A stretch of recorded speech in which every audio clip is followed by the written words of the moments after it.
Bien, alumnos, vamos a empezar entonces con este video de señales periódicas. Vamos a empezar a ver un poquitito de qué se trata.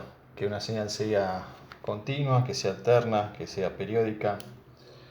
Bueno, acá adelante un poco de un dibujito. Esto es una batería de auto, ¿sí? Entonces la batería de auto, lo primero que podemos hacer es, si yo mido entre negativo y positivo, siempre voy a tener 12 volts, ¿sí? En todo momento. Entonces parecerá un gráfico tonto que no dice mucho, pero eso no impide que pueda hacer este gráfico, función del tiempo, la cual acá represento los 12 volts, ¿sí? Siempre son 12 volts. Ahora, otra cosa que yo puedo hacer es, esto es una llave conmutada, ¿sí? Es una cosa simbólica. Pues fíjense, acá tiene un contactito conectado al positivo. La parte de abajo del contacto está conectada a la parte negativa de la batería. Y acá tengo unas llavecitas, en realidad son dos llavecitas que van girando, ¿sí? En este caso estoy haciendo en sentido horario, que se dice. Entonces, si yo extraigo la tensión en el contacto de arriba y en el contacto de abajo, sobre el contacto de arriba, en algún momento voy a tener los 12 volts, ¿sí? Pero en el momento que invierte y está haciendo contacto con la parte inferior, en realidad voy a tener menos 12 volts, ¿sí? Entonces, durante un tiempito voy a tener esos menos 12 volts, hasta que nuevamente tengo más 12, menos 12, y así sucesivamente, ¿sí? Aquí voy a tener más 12, y aquí voy a tener menos 12 volts. Y esto es un gráfico temporal. A medida que va pasando el tiempo, voy conmutando positivo, negativo, positivo, y así sucesivamente. En este caso lo que estoy considerando es que si yo me baso en que acá tengo una referencia, son 0 volt, entre este punto y este punto, en el primer instante tengo 12 volt. En el momento que se invierte la polaridad, este punto es más negativo respecto a este que es 0, ¿sí? Con lo cual tengo menos 12 volt. Con lo cual, este eje me está representando este terminal de referencia y este terminal que es representado por la gráfica que tengo acá. En algunos momentos son más 12, en otros momentos son menos 12. Una tercera forma de generar una tensión, que bueno, no es el objeto de este tema en particular, pero podemos representar muy básicamente que si tengo una bobinita, ¿sí?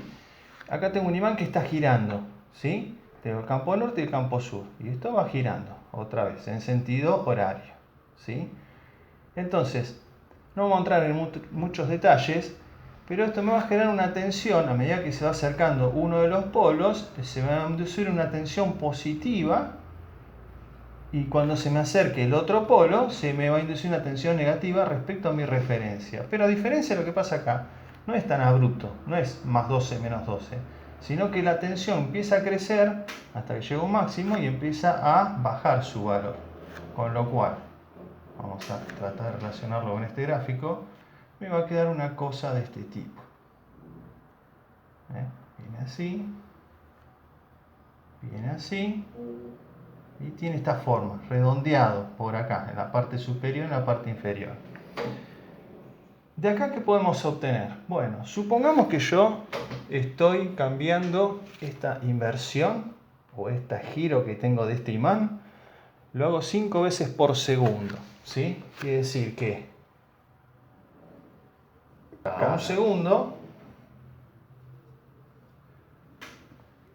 cada un segundo yo voy a tener 5 inversiones, ¿sí? Cada una de estas inversiones, esto que está acá, o esto que está acá, lo llamamos ciclo, que se repite. Es decir, acá viene el ciclo, después viene el subsiguiente y así sucesivamente. Lo mismo ocurre acá, ¿sí? Entonces, cada un segundo, supongamos que tengo 5 ciclos. Entonces, ¿qué podría plantear primero? Y podría decir, ¿cuánto dura cada ciclo? Si yo en un segundo tengo 5 ciclos, cada uno de los ciclos, ¿cuánto dura? Y bueno, me va a quedar que un segundo dividido mis 5 ciclos,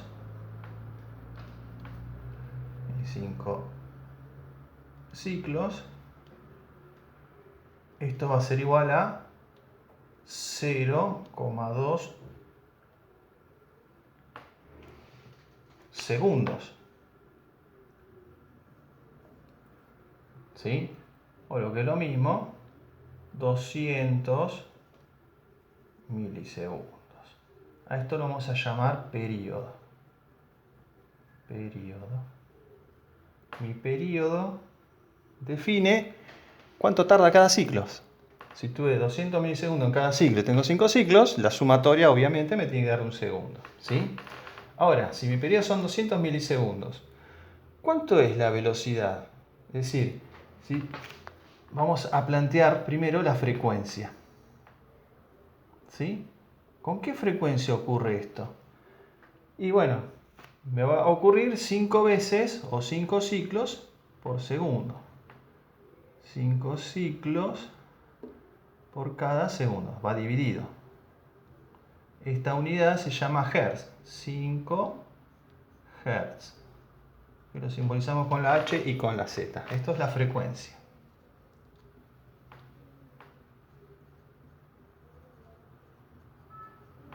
¿Sí? Ahora,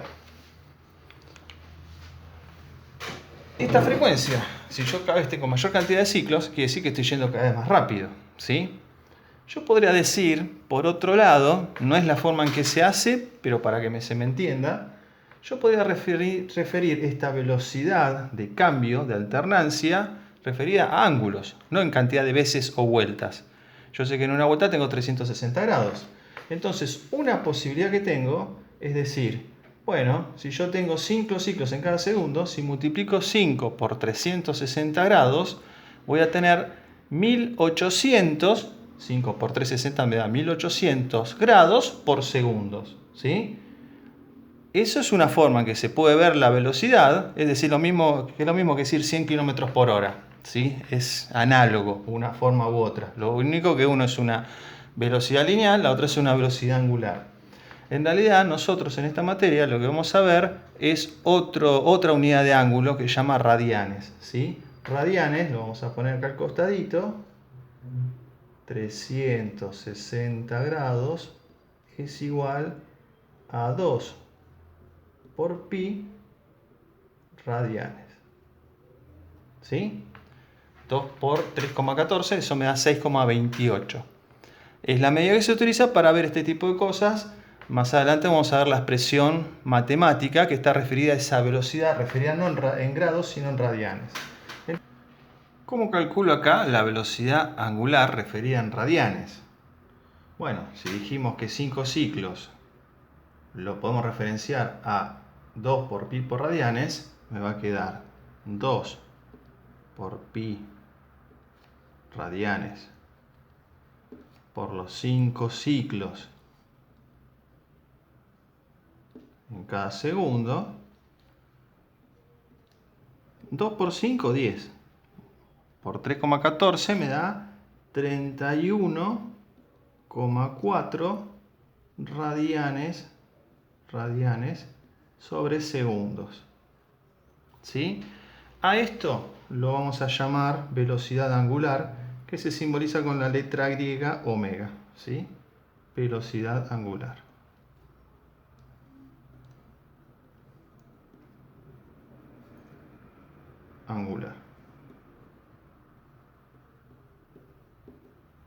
Entonces, tenemos el periodo 200 milisegundos. Para una onda que varía 5 ciclos en cada segundo. Justamente son 5 Hz, esto me da la frecuencia. ¿Sí? La velocidad angular referida a esta frecuencia es multiplicar estos 5 Hz por 2 por pi, me va a dar la velocidad angular. ¿Sí? Con lo cual, una expresión que vamos a ver más adelante me dice que omega es igual a 2 por pi por la frecuencia. Esta expresión se usa mucho. Es bastante sencilla. Podemos hacer una verificación. Si a esta velocidad de 31,4 radianes sobre segundos, ¿sí? Yo digo que es la velocidad a lo que, por ejemplo, va girando esto que está acá. ¿Sí? O la velocidad a lo que va girando esto que está acá. En realidad es en sentido horario, en este sentido. ¿Sí? me está diciendo a qué velocidad va girando ese elemento expresado en grados, perdón, en radianes. En vez de ser en grados, en radianes. Entonces, si yo multiplico esa velocidad por los 200 milisegundos, ¿sí? Me va a quedar 31,4. Esto es 0,2 segundos, ¿sí? Con lo cual me va a quedar que esto, si corro la coma, me queda 3,14, pero aparte hay un 2 acá, me queda 6,28. Me está diciendo que en 200 milisegundos el giro que hizo este elemento es igual a 2pi 628, que es un giro y es lo que se esperaba que diera ese resultado. Vamos a ver ahora esquemáticamente qué es lo que pasa, ¿no? Vamos a suponer, o lo vamos a comparar con una bomba de agua, que tiene un sentido de giro. Por ahora vamos a suponer que gira siempre en el mismo, para el mismo lado. Tengo un filtro que hace que se oponga al paso del fluido, ¿sí? Y estas son cañerías, la parte superior, cañería superior y cañería inferior, ¿sí? Si la bomba fuerza a que el agua vaya hacia arriba, la presión acá arriba va a ser mayor que la que hay acá abajo, ¿sí?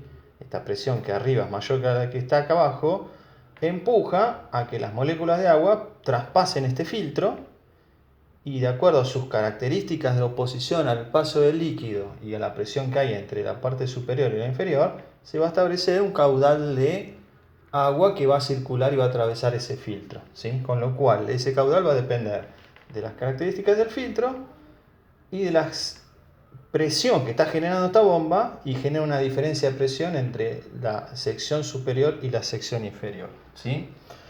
Si siempre empujo para el mismo lado, por supuesto la circulación va a ser, por ejemplo en este sentido, asumamos que es en sentido horario, ¿sí? Siempre da toda esta vueltita. Ahora, ¿qué pasa si la bomba la hago circular? Un poquito para un lado, un poquito para este lado, un poquito para este lado y un poquito para este lado, ¿no?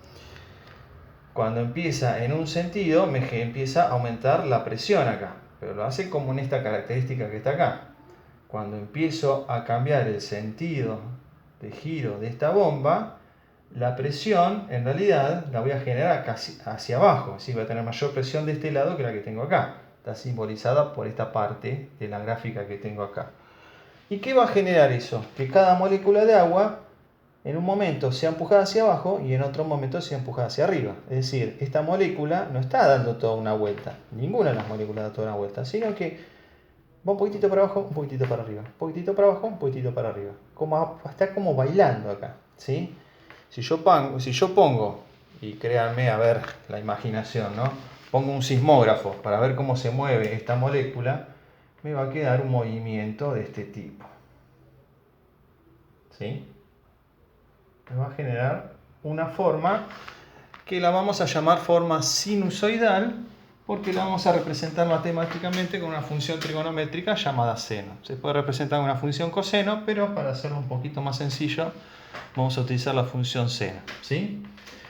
Entonces, básicamente, ¿qué puedo plantear acá? De acá hasta acá, a medida que va pasando el sismógrafo y me va haciendo este trazo, en función del tiempo, yo puedo establecer que, por ejemplo, entre este punto y este punto, ¿sí? Acá se graficó un periodo. Periodo que se simboliza con la letra T mayúscula. Aclaración importante, T mayúscula es cuánto dura el ciclo. Y es un valor que, a medida que yo no esté cambiando la frecuencia, no esté cambiando nada, siempre es el mismo. Que no tiene nada que ver con mi variable que es T. Esta T que está acá, ¿sí? Es decir, T puede ser cualquier cosa. ¿Qué diferencia hay entre esto y esto? Y esto es decir, las distancias. Bueno, la distancia puede ser cualquier cosa, cualquier distancia. Yo le tengo que decir distancia hacia dónde. Si yo digo, ¿cuál es mi distancia que tengo de acá a Mar del Plata? Son 400 kilómetros, ¿sí? Es la distancia desde Buenos Aires hasta Mar del Plata. Y esos son 400 kilómetros hacia el sur, ¿sí? Representaría esto, algo concreto. La distancia como algo genérico o como algo general estaría representado por esta letra T, el análogo entre uno y otro, ¿sí? Una es una variable y la otra es un valor constante que me describe una situación en particular. lo que vamos a ver ahora es cómo especificamos esta onda, ¿no? Tenemos dos grupos de especificaciones. Una son las especificaciones de los valores que están y que se pueden proyectar sobre eso. Podemos llamar especificaciones de tensión o de corriente, porque la verdad que con esto podemos describir tanto una tensión como una corriente, y especificaciones temporales, que algo vimos hace un ratito. Entonces, en primer lugar, yo puedo plantear, por ejemplo, el valor que tengo entre este punto, entre este pico y mi eje. Este valor que está acá. A este valor lo llamamos valor pico. La B corta representa valor, insisto, puede ser una tensión o puede ser una corriente, ¿sí? Y podemos representar la distancia que tengo entre mi máximo y mi mínimo. Esto que tengo acá. Esto lo llamamos valor pico, pico. Entonces, ¿qué podemos ver acá? Bueno, esto es bastante obvio, ¿no? Mi valor pico, pico, va a ser igual al doble de mi valor pico. Por ejemplo, si esto vale 10, esto va a valer 20. Ahora, ¿sí? Hay un valor que acá no aparece en el gráfico, no es tan evidente. Pero vamos a suponer que acá tengo una tensión de lo que llamamos 10 volt pico y una tensión de continua, ¿sí? En un mismo periodo, una continua, ¿sí? Y yo con esto prendo una lamparita y con esto prendo la lamparita y yo lo quiero prender con el mismo brillo. ¿Cuál es la diferencia entre uno y otro? Que acá los electrones van y vienen, van y vienen, van y vienen, y acá los electrones siempre van circulando en el mismo sentido. Pero para una lamparita, cómo se mueven los electrones no le es muy relevante, va a prender igual, ¿sí? Pero ¿qué pasa? Si el área que tengo en un periodo es esta, ¿sí? Si yo le pongo 10 volt de alterna, va a prender con un brillo. Si yo le pongo 10 volt de continua, va a prender más. ¿Por qué va a prender más? Y porque si yo acá saco el rectángulo, estas áreas no las tengo. Y esto es energía que no tengo. Con lo cual, esta tensión va a tener que ser menor para obtener el mismo brillo de esta lámpara que está con 10 volt de alterna, ¿sí? Entonces, esto debería ser representativo de esta área que está acá, ¿sí? Para llegar a este valor de continua, esto es corriente alterna y esto es corriente continua, ¿sí? Esto lo voy a lograr con una tensión que es 7,07 volt de alterna, ¿sí? ¿De dónde viene esta expresión que la relaciona? ¿Cómo es la relación?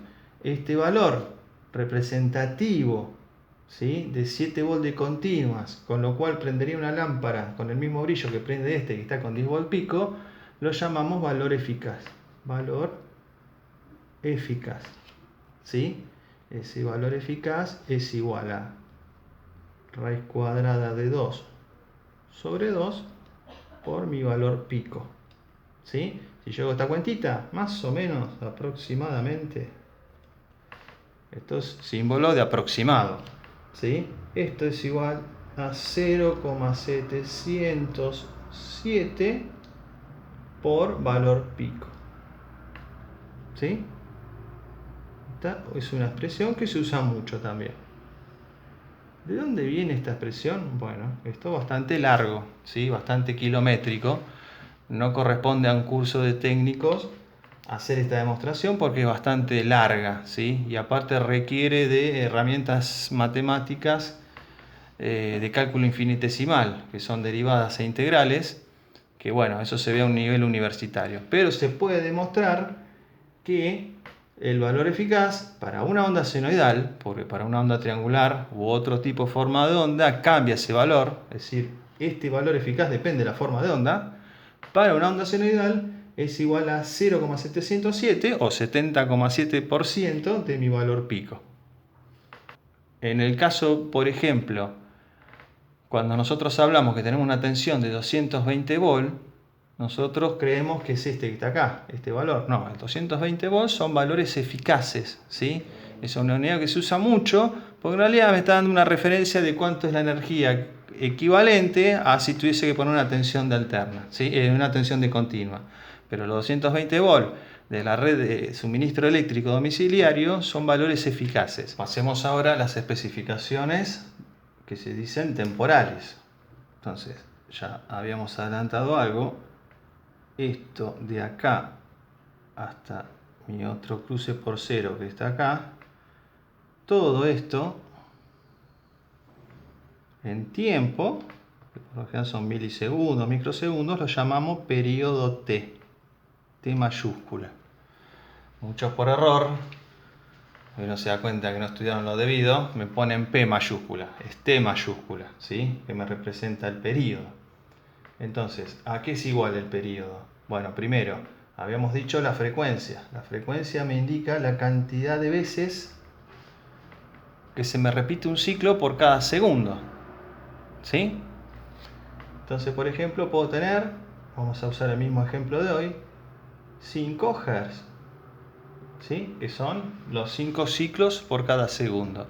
¿A qué es igual la frecuencia? Perdón, ¿a qué es igual el periodo? Bueno, si en un segundo yo tengo muchos ciclos, acá no me entra en el pizarrón, acá tengo uno de esos ciclos, tendría que agregar 2, 3, 4, 5, yo hasta la pared está el vecino. Mi periodo sería el segundo,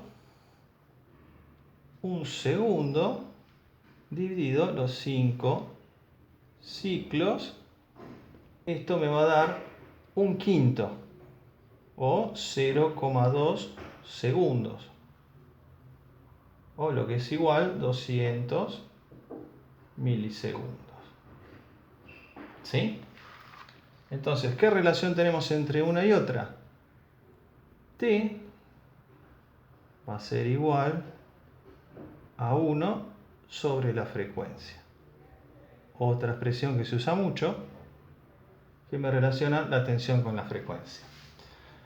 Si volvemos a la frecuencia, habíamos dicho que la frecuencia me da cantidad de eventos que tengo en un segundo, ¿sí? Ahora, un evento puede ser un giro, y un giro son 360 grados, o expresados en radianes, me da 2 por pi por radianes.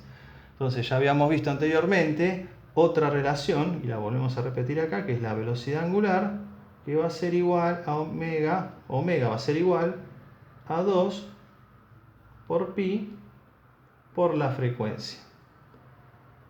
¿Sí? Si lo quieren ver de esta manera, hablar de omega o hablar de frecuencia es como hablar de centímetros o de pulgadas, ¿sí? Hay una relación de conversión entre centímetros y pulgadas, pero simplemente se hablan distintas unidades, pero estamos describiendo lo mismo. Y por último vamos a mencionar algo que no sé si se habrá notado acá, pero yo este gráfico no lo empecé acá en el origen, sino que lo hice un poco corrido, ¿sí? Entonces acá hay algo que fijo, que es como un desplazamiento, ¿sí? Mi tiempo t igual a 0 sería acá, sobre este punto, ¿sí? Esto sería t igual a 0, pero eso es algo arbitrario, es decir, si t es 0 igual en ese momento o en otro momento. Pero muchas veces cuando quiero comparar señales, una está desplazada respecto a la otra, ¿sí? Por ejemplo, dos autos pueden ir a 100 km por hora y los dos van hacia Mar del Plata y los dos van a recorrer la misma distancia, pero uno salió una hora antes que el otro. Con lo cual, más allá de en qué posición estén ubicados uno u otro, y los dos van a estar separados por esa hora, ¿sí? Si van a 100 km por hora, van a estar separados 100 kilómetros. Bueno, esto que está acá se simboliza con una letra griega que se llama phi y que se expresa en grados, ¿sí? En general, en vez de utilizar radianes, en este caso si usamos grados, 60 grados menos 30 grados, pueden ser negativos. Y la letra griega la vamos a hacer más grande acá como una O cerrada, ¿sí? Tiene esta forma. Y un piquito ahí, ¿sí? Por lo general, cuando trabajamos con circuitos, una de las cosas más importantes a analizar es justamente esta fase. Cuando veamos la descripción matemática o la expresión matemática que relaciona una señal periódica senoidal de este tipo, como ya les digo, en un circuito se establecen distintas corrientes, distintas tensiones. Si son componentes pasivos, como los que se estudian en esta materia, no se tiene que esperar que haya señales de distintas frecuencias. Si yo ingreso una tensión de 1 MHz, va a ser 1 MHz en todos lados. Lo que sí va a ser distinto entre distintas tensiones y corrientes son sus valores picos o sus valores eficaces, lo que vimos hace un ratito que ya borré, y sus fases. Eso es lo que se suele cambiar en estas tensiones y corrientes. Lo que vamos a ver ahora es cómo representamos matemáticamente esta onda que está acá. En esta materia se usa mucho el modelado matemático, es decir, ante un evento físico vemos de qué manera lo podemos escribir con un idioma que es la propia matemática.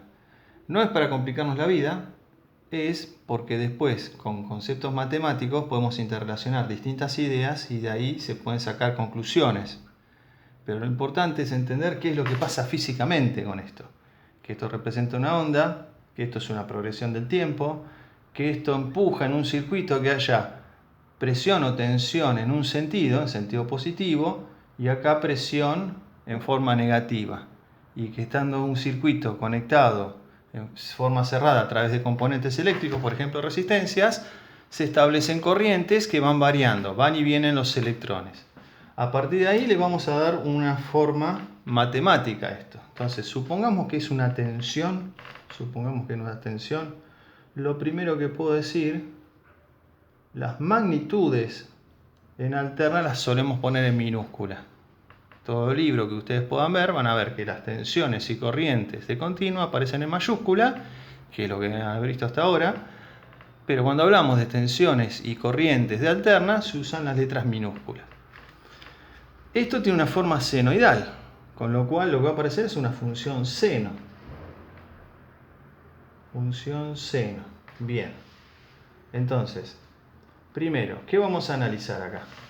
La función seno va variando, ¿sí? A medida que va pasando el tiempo va adoptando distintos valores. Y estos valores me van generando esta forma que está acá. Con lo cual vamos a tener que multiplicar por lo que llamamos velocidad angular omega por el tiempo. ¿Sí? De la misma manera que decimos que un auto a 100 km por hora y yo digo, bueno, ya pasaron 2 horas, ¿qué hago? 100 km por hora por 2 horas me da la cantidad de kilómetros que realizó. Esto lo que me indica es, multiplicando omega por el tiempo, me va a indicar la cantidad de ángulo en radianes en el momento que yo estoy tomando. ¿Sí? Pero puede ocurrir que yo arranqué un poquito antes. Entonces voy a tener que agregar algo que no depende del tiempo, que es un valor fijo, que lo llamamos ángulo phi, ¿sí? Que es la fase. ¿Qué significa que tenga un ángulo phi? Bueno, si yo digo que salí de Buenos Aires hacia Mar del Plata a 400 kilómetros y voy a 100 kilómetros por hora, bueno, si multiplico por 1 hora me da 100 kilómetros, si multiplico 2 me da 200 kilómetros. Pero eso es válido siempre y cuando haya salido de Buenos Aires, que es el kilómetro cero. Pero si yo salí, pongamos un ejemplo, de Campana o de Zárate, que está del otro lado, entonces yo no salí del kilómetro cero, podría decir que salí del kilómetro menos 100, ¿sí? Y eso no está variando, son 100 kilómetros desde mi punto de partida. Bueno, este tipo de desplazamiento me indica ese desplazamiento de mi origen, ¿sí? Entonces, si yo salí de Zárate, que está a menos 100 kilómetros, y manejé durante 2 horas, después de 2 horas tengo menos 100 más 200, me hice 100 kilómetros por la ruta 2. Esto me simboliza de mi desplazamiento original, que es esta partecita, más todo lo que recorrí en un tiempo determinado, me va a dar un valor que llamamos valor instantáneo, que es este que está acá, que tiene esta forma senoidal. Ahora, ¿qué pasa? La función senoidal varía entre más 1 y menos 1, ¿sí? Y esto varía entre un valor pico positivo y un valor pico negativo, ¿sí? Entonces, a 1 lo tengo que multiplicar por este valor pico que tengo acá. Este que está acá, que yo indiqué BP, yo lo tengo acá, este BP. Entonces, esta expresión que está acá me permite establecer cuánto vale la tensión en un instante determinado. Por ejemplo, si yo digo, bueno, me paro en este tiempo que está acá, ¿Sí? Entonces, ¿cuánto va a valer mi tensión en este instante? Y va a valer este puntito que está acá, lo traslado acá, me va a dar un valor. ¿Cómo lo obtengo matemáticamente?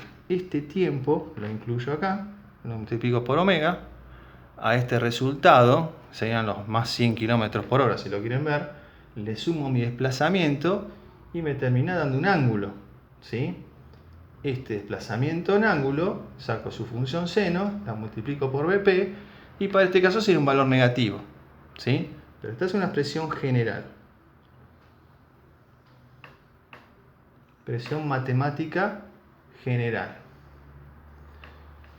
Ahora, nosotros vimos, primero vamos a anotarlo acá, que mi valor eficaz que habíamos visto hoy, que está relacionado con el equivalente de continua que me prende una lámpara con el mismo brillo, bueno, mi valor eficaz era raíz cuadrada de 2 sobre 2 por el valor pico. Por supuesto, este valor siempre va a ser menor que mi valor pico. Entonces, muchas veces para simplificar, si yo estoy en un circuito con 3 o 4 componentes lineales en la cual se establece una tensión, una caída de tensión y una corriente en cada uno de ellos, como en algún momento mencioné, la frecuencia va a ser la misma en todas. Lo que va cambiando son sus valores de tensión o de corriente y sus ángulos. Se van corriendo estos ángulos. Entonces, una forma que se llama notación fasorial, que cada vez que lo digo se me ríen todos, pero bueno, la forma en que se llama, se representa de esta manera. B se pone que es igual al valor eficaz, no valor pico, valor eficaz, es decir, que sería la raíz cuadrada de 2 sobre 2 o el 70,7% de mi valor pico, y acá ponemos el ángulo. Esto es una especie de símbolo de división, pero no es una división, y ponemos el ángulo phi. En otras unidades vamos a ver que nosotros trabajamos con números complejos, ¿sí? Número complejo se lo puede anotar de dos maneras, una que se llama forma binómica, también se la llama rectangular, que tiene una parte real y una imaginaria, y la segunda forma es a través de un módulo y un ángulo, ¿sí? Que se llama forma polar. Yo puedo operar matemáticamente tensiones en forma fasorial con otros elementos que están expresados en forma polar. Eso se verá en esos temas en particular. Como ejemplo, la tensión de 220 volt dijimos que es eficaz, ¿sí? Entonces, ¿cómo planteo, por ejemplo, la tensión de la red? Mi tensión de la red eléctrica sería igual a 220 volt por, dividido este número sería, que serían 0,707, sería 220 volt dividido 0,707. Si hacen esa cuenta me da 311 volt por el seno. Dijimos que omega es igual a 2 por pi por la frecuencia. ¿Cuánto es la frecuencia de la tensión de la red domiciliaria? Son 50 Hz, con lo cual me queda seno de 2 por pi por 50 Hz por el tiempo. Y ustedes sabrán que vienen en un tendido eléctrico que va por la calle, se dice que vienen tres fases, ¿sí? Que son de 220 volt. ¿Cuál es la diferencia que hay entre ellos? Que están desplazadas una con otra. Es decir, que cuando se produce el pico de una, la otra ya tuvo su pico. Y la otra lo va a tener dentro de un ratito, ¿sí? Entonces están desfasadas, lo que se dice angularmente 120 grados. Están equifasadas, ¿sí? Están con la misma separación. Con lo cual vamos a suponer que acá tengo 120 grados. ¿Sí? Vamos a asumir que ese es el ángulo que estamos tomando. ¿Cómo represento mi expresión matemática de mi tensión de red? Esto es igual a 311 volt dividido raíz cuadrada de 2 sobre 2 me da los 220 volt, bien conocidos por todos nosotros, con un ángulo de 120 grados, ¿sí? Entonces, cuando la frecuencia es la misma en todos los elementos que están trabajando en el circuito, nos podemos entender. de ese parámetro, nos podemos desentender de esta expresión que es bastante difícil de trabajar, es larga para expresar y difícil para operar matemáticamente, y podemos simplificar con esta notación que es mucho más sencilla de trabajar.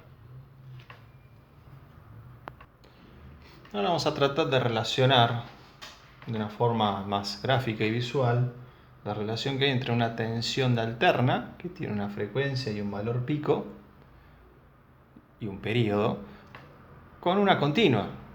Dijimos que la continua siempre mantiene su valor, ¿sí? Entonces, ¿cómo podemos relacionar? Bueno, hay una forma bastante fácil de ver. Supongamos que yo tengo esta tensión con un periodo que vale 1 milisegundo. 1 milisegundo significa que varía 1000 veces en cada segundo, ¿sí? Son tensiones bastante que aparecen con mucha frecuencia en electrónica, estamos hablando de 1 kilohertz, pero ahora vamos a suponer que como si fuera un resorte, yo esto lo empiezo a estirar, lo empiezo a estirar, lo empiezo a estirar, lo empiezo a estirar, ¿sí? Cada vez tengo mayor periodo. En vez de tener ahora 1000 veces en un segundo, tengo menor cantidad de ciclos. Y la separación entre cada uno de estos espiras, llamémosle, va a ser cada vez mayor. Entonces, supongamos llegamos a un extremo en el cual tengo 10 ciclos ahora. No tengo 1000, tengo 10 ciclos nada más en un segundo.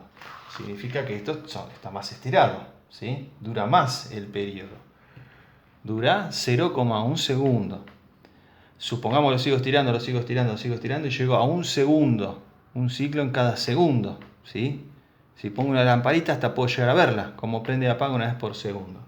Supongamos que luego los tiro más, mayor periodo, significa que la frecuencia cada vez es menor. Porque en un segundo no se ve, no es que tengo un ciclo, tengo parte de un ciclo. Una fracción de ciclos, me está dando frecuencias del orden de decimales. Supongamos que dura un día. Puse acá una señal toda estirada. Está toda estirada así. La estiré toda. Esto dura un día. ¿Sí? Un día son 24 horas. ¿Sí? Entonces supongamos que en estas 24 horas agarro un entorno muy pequeño. Este tramito que está acá. ¿Sí? Y yo lo amplío acá. Esto lo amplío acá. ¿Sí? Supongamos que quiero ver cómo varía esto en un minuto. ¿Sí? Y lo que va a dar prácticamente es una continua. ¿Sí? Porque esto es prácticamente plano cuando yo lo estiro. Por más que tenga una inclinación acá, el hecho de haberlo estirado para poderlo ver acá, es decir, fíjense que me cuesta hacerlo en escala. Yo acá poner 24 horas tiene, si lo multiplico por 60 me va a dar la cantidad de minutos. Si yo veo una parte tan chiquitita de minutos, esto me queda plano. Con lo cual esto se parece a una continua. Entonces, ¿qué podemos concluir con esto? Que si yo aumento el periodo y hago el periodo lo más grande posible, periodo que tiende a infinito, ¿y qué significa que el periodo tiende a infinito? Que la frecuencia es tan menor a cero que tiende a cero. Entonces decir que el periodo tiende a infinito equivale a que la frecuencia tiende a cero. Y esto sería el caso de la corriente continua. La corriente continua se la puede representar como una tensión de alterna cuya frecuencia es igual a cero y cuyo periodo es igual a infinito. Y eso nos va a servir para hacer algunos análisis más adelante.